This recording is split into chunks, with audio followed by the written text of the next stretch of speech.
banding techniques, detailed overview. UGC NET Anthropology. Welcome to Anthronet Academy, a study aligned with the UGC NET Anthropology syllabus. Description box. Please visit the description box for books references. Dear learners, if you find this content helpful, please consider subscribing to Anthronet Academy. Your support really means a lot and keeps me motivated to create more valuable content for you. What is karyotyping? The word karyotyping was derived from the ancient Greek word karyo, which means kernel, seed, or nucleus. Chromosomes were first observed in plants, thus the name karyotype is given to it. In 1842, Carl Wilhelm von Nageli observed the plant cell nucleus. He observed a thread-like structure and named it transitory cytoplasts, which were actually chromosomes. In 1888, Waldeyer named Nageli's findings as chromosomes. In 1956, George H. Levin found 46 numbers of human chromosomes. Human chromosomes are in pairs. Among a total of 23 pairs, 22 pairs are autosomes while a single pair is sex chromosomes. Chromosomes abnormalities. Chromosomes are a complex network of DNA and proteins containing all the nuclear DNA. Any change in the number or structure of chromosomes results in genetic abnormalities. Definition. Karyotyping is the conventional cytogenetic technique used to study such alterations. Notedly, it cannot study DNA or sequence-level alterations. A procedure to study, observe and examine chromosomes aiming to find related alteration is known as karyotyping. Steps and procedure. Unlike other genetic techniques, karyotyping is a complex, tedious, sensitive, error and contamination-prone technique. Interestingly, it relies on the conventional cell culture procedure. Standard cell culture procedures are followed for metaphase harvesting. Afterward, using a chemical treatment, chromosomes are separated and observed under the microscope. Steps. The complete procedure is divided into 7 different steps: sample collection, cell culture, metaphase preparation, hypotonic treatment, staining and banding, microscopy and analysis. Sample collection. Sample collection is the first and crucial step in karyotyping. Keep in mind that the sample must proceed within 24 to 48 hours to achieve cell culture. Common sample types are blood, amniotic fluid, chorionic villi, tissue or biopsy, cord blood and bone marrow. Table of sample. Sample container. Storage. Transport. Conditions. Whole blood heparin tube 4 degrees Celsius, 24 hours. Amniotic fluid sterile screw. Cap tube 4 degrees Celsius, 24 hours. Chorionic villi. Sterile culture. Media or transport. Media tube. 4 degrees Celsius, 24 hours. Tissue or biopsy. Culture media. Tube 4 degrees Celsius, 24 hours. Cord blood heparin tube 4 degrees Celsius, 24 hours. Bone marrow heparin tube 4 degrees Celsius, 24 hours. Cell culture. For cell culture, we use complete media like RPMI 1640 including antibiotics, L-glutamine or phytohemagglutinin M and other amino acids. Culture media can also be prepared manually but is a time-consuming and contamination-prone process. The culture media ingredients and their function are explained in the table. Chemical function. RPMI 1640 cell culture growth media. L-glutamine essential amino acid. Antibiotics prevent bacterial contamination. Colchicine prevents spindle fiber formation. HBr release condensation of chromosomes. Methanol used as a fixative in harvesting. Glacial acetic acid used as a fixative in harvesting. PHAP mitotic stimulator promotes cell division. Hypotonic solution cell swelling. Giemsa staining and banding. The mixture of sample and culture media is incubated in the incubator for 72 hours. Metaphase preparation. The metaphase contains well-spread, organized and distinctly looking chromosomes. So it is mandatory to arrest all the cells in the cell culture at the metaphase stage. How can we do that? A chemical known as colchicine or colcimide is added into culture tubes. It prevents metaphase spindle fiber formation. Resultantly, cells cannot progress in the cell cycle. We will get good-looking and well-separated metaphase chromosomes. Hypotonic treatment. Chromosomes are very tightly packed inside the cell nucleus. In order to study it, we need to separate them from cells. To do so, we give hypotonic treatment. This process swells the cells.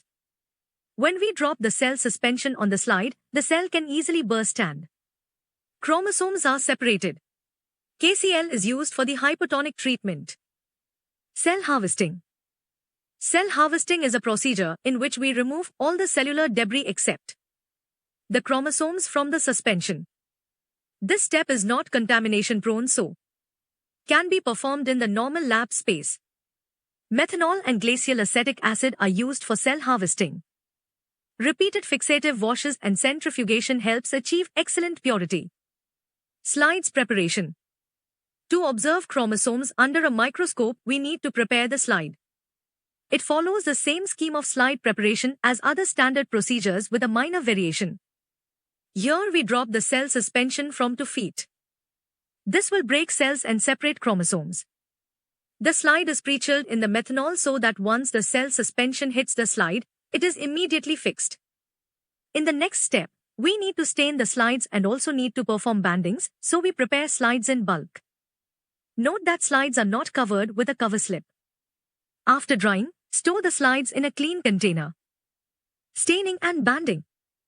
G-banding. G-banding, Giemsa-Trips-Giemsa banding is implemented to know numerical and structural chromosomal variations.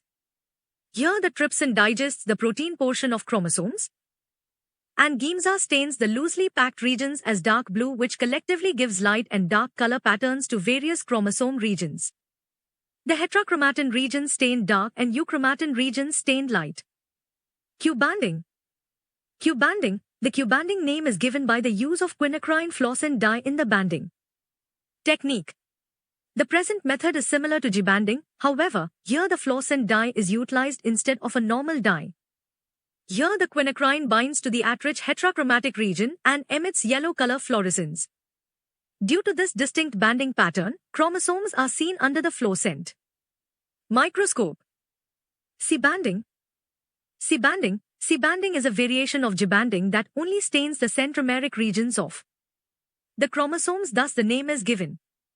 However, the entire process of getting the C-banding is different from conventional G-banding. R-banding. R-banding. R-banding or reverse banding is the inverse method of G-banding, in which instead of heterochromatin regions, the euchromatin regions appear darker and vice versa. NOR-banding. NOR-banding. The NOR-banding or nucleolar region organizing region is a silver staining method, majorly used to detect acrocentric chromosomes. T-banding. T-banding. A less popular banding method is T-banding, which is used to study the telomeric regions of chromosomes. Applications. Karyotyping is still a gold standard method in plant research, diagnosis and prenatal genetic screening. Here we listed some crucial applications of karyotyping. Detecting genetic abnormalities. The present method is widely used in screening, identifying and detecting genetic abnormalities associated with chromosomes. These abnormalities are either numerical or structural. For instance, numerical and structural conditions like Down syndrome, trisomy 21, Turner syndrome, monosomy X, Philadelphia chromosome, translocation, and 5p deletion can be investigated. Prenatal diagnosis. Karyotyping is extensively used in prenatal diagnosis to evaluate chromosomal abnormalities.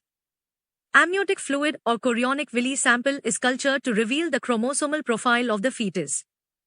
Prenatal karyotyping helps in early diagnosis and guide pregnancy management. Recent advancement to cell-free fetal DNA testing is a safer alternative to amniocentesis and reduce fetal loss risk. Cancer research and studies. Structural chromosomal abnormalities are common cancer markers.